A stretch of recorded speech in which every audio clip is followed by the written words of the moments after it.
Eric Pitts. He's with FEIG, and I believe FEIG has a great video to share with you instead of a presentation.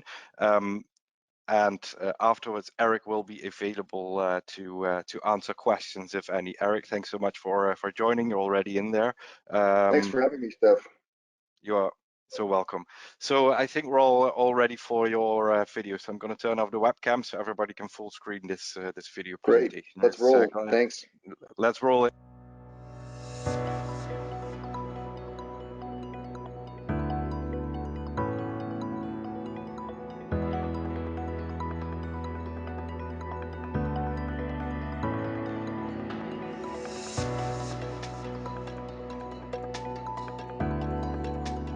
My name is Eric Pitts. I work for the payments department at FEIG as a market manager.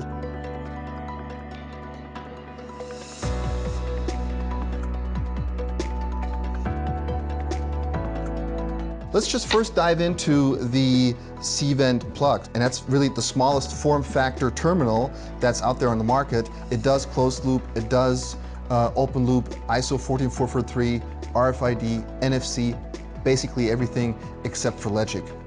Usually goes into small form factor unattended machines, usually where we have a glass or a non-metallic surrounding, makes for a really nice integration, and basically all you see is that little knob here, and that's all it takes to have fully fledged contactless acceptance. Of course, then we have situations where we have a metallic framing, we have situations where it needs to be a little more robust. So we came up with an encasing for the C-Vent plug, the C-Vent box or box plus, which comes then with the encasing, MDB capability, low power management capability, etc. And of course, a very robust surrounding that also offers, as the Box Plus version, a display that can display messages from the machine if the machine is not able to do so. Because we have the encasing, we now have more space. We comply with the EVA spec here. We're also able to enhance it with SAM card slots. And then of course comes the time when we talk about payments above a certain contactless pinless limit, where you actually have to go the next evolutionary step, which is then a pin pad. So basically, we started the C-Vent pin. We have a fully fledged unattended terminal pin pad solution that comes as a 2-module system with an integrated NFC antenna in the display and a secure hybrid card reader in order to accept chip and magstripe cards. The fancy thing about this is, of course, that we pack the NFC antenna into the display.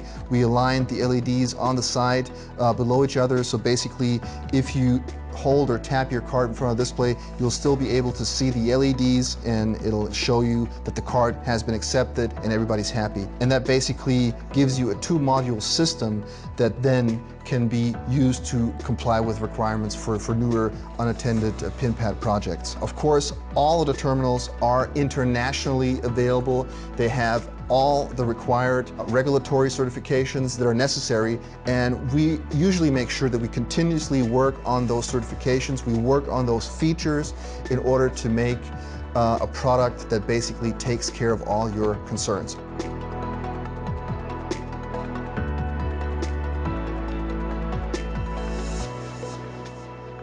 And then of course we get into certain situations, verticals, where we have requirements for different form factors, where we might not have any space inside the machine because it's a machine that's been there for 10 years and you just have to get on top and basically get a couple of cables in there to get the movie rolling. We then use our C-Vent plug, we use distance framing, we call this our C-Vent plug modular kit. I call it the mounting kit because basically when you see this as the machine, you just basically plop the whole thing on top. You have no issues with any metal framing because there's enough space. You have everything you need with the C-Vent plug inside. You have a nice stable encasing. We're talking IP65, IK10, so any usual specs that you would know and also expect from FEIG.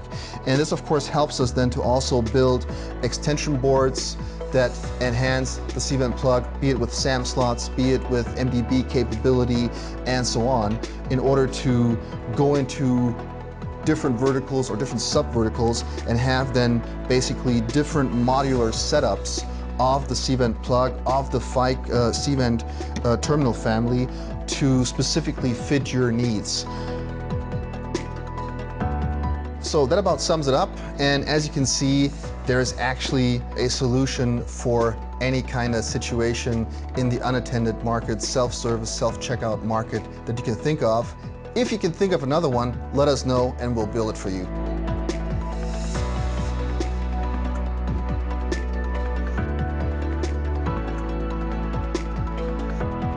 Let's look at a parking machine. So usually you have parking machines at train stations, airports, etc. And usually at those places, we actually have to pay a little more for usual parking pleasures.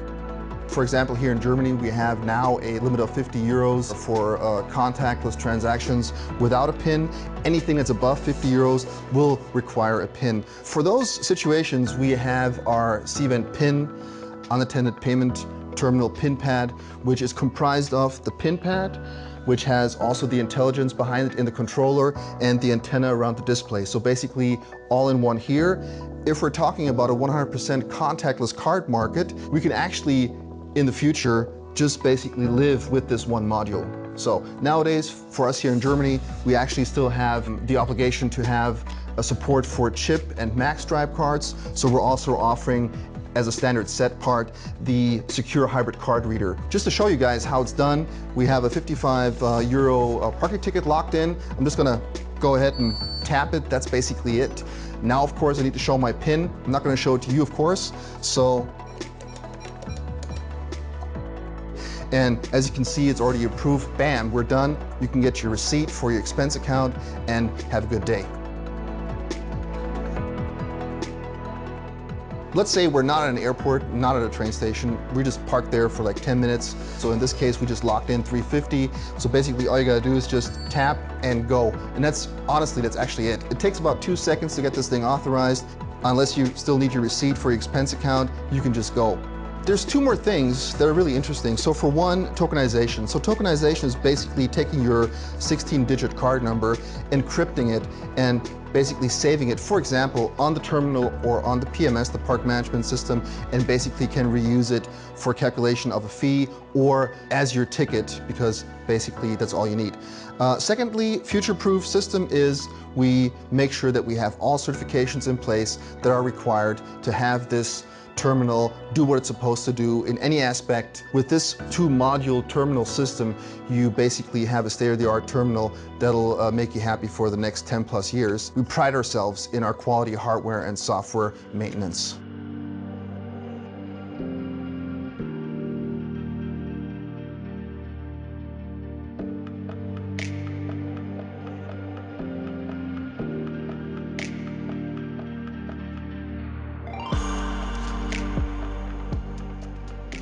Ladies and gentlemen, thank you for your time. We've now come to the end of our presentation, and we'll now have a Q&A where hopefully we'll be able to answer all your questions and to continue our discussions. Thank you.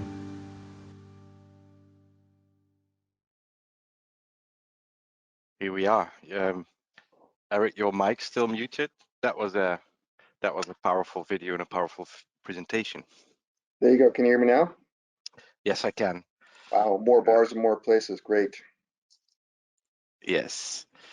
So let's see if there are any questions at all. I think the video was, excuse me, was pretty complete. So to our audience, if you have anything to ask Eric, this is your moment where you can do that. Let's see if we are getting questions in at the moment.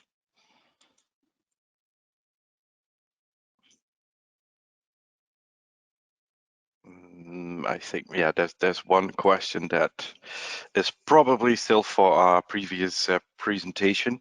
So let's ignore that for now. Eric, it looks like you did a wonderful job on the video. You should leave some openings for next time. Oh, here we go. There's a question from Aman. It's can the tokenization feature of CVND be taken over APIs for integration into a digital product? Well, yeah. I mean, the tokens can't. Well, the tokens are created by the terminal and then can be stored or sent anywhere. So if that answers the question, so basically, yes, they can be sent via, an interface into a digital system. In parking, of course, we would say that's a park management system, but of course, it could be anything else that we can address via HTTPS or similar. All right. Any more questions at the moment? We have a very active audience, but as I said, if you have a complete presentation, then you have less questions. Yeah, true. However, what mostly happens is that people come up with questions right after the presentation. So we're going to share your contact details as well with the audience. Yes. Eric, perhaps interesting to share with the audience your take on what will happen with the parking industry. We're still in the middle of a pandemic, although it might not seem that way in a lot of countries. What's your take on this? How much longer until everything in parking will be back to normal? Do you have an expert view for me? Well, I mean, in general, of course, everything is going the cashless and contactless way. So I think it's already been discussed so many times over the past few weeks. So I think we're on the right track there. And on the other hand, of course, parking depends on whatever lies behind that or afterwards. After you park, where do you go? You go shopping, you go fly somewhere through an airport, or you go travel somewhere on a train. So I would say as soon as everything else opens back up that is behind the parking, then of course we'll see a pickup in parking again. Of course, until now, we see shopping centers, airports, train stations still only going in a minimal capacity. So I think that's basically what we'll decide regarding parking. Besides that, contactless is the new way to go. We have new contactless limits, for example, in Germany, but again, also all over the world.